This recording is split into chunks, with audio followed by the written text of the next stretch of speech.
విజయవాడ తూర్పు నియోజకవర్గంలో తన గెలుపు తథ్యమని వైసీపీ అభ్యర్థి దేవినేని అవినాష్ ధీమా వ్యక్తం చేశారు. 10 సంవత్సరాలుగా ఎమ్మెల్యేగా ఉన్న గద్దె రామ్మోహన్ నియోజకవర్గ పరిధిలో ఒక్క సమస్య కూడా పరిష్కరించలేదని ఆయన మండిపడ్డారు. విజయవాడ తూర్పు నియోజకవర్గంలో అవినాష్ రోడ్ షో నిర్వహించారు. విజయవాడ చరిత్రలోనే రిటైనింగ్ వాల్ కట్టింది వైసీపీ ప్రభుత్వమే అని అన్నారు. రాబోయే ఎన్నికల్లో మరలా వైసీపీ ప్రభుత్వం అధికారం చేపడుతోందని ఆయన జోస్యం చెప్పారు.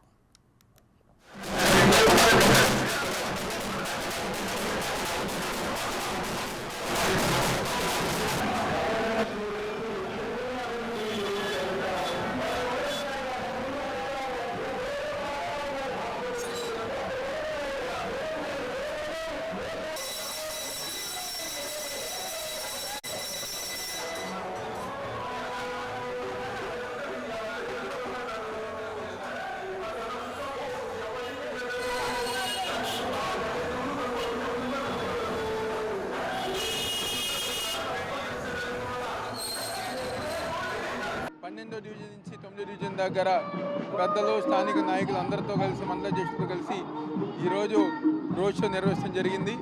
5 సంవత్సరాలు మేము చేసిన మంచి పనులు, సంక్షేమ అభివృద్ధి కార్యక్రమాలే మాకు అండగా ఉంటాయి, మమ్మల్ని గెలిపిస్తాయని చెప్పని ప్రతి ఒక్కరి గారు మాకు సహకరిస్తాయని సందర్భంగా చెప్తే సెలవు తీసుకుంటాం.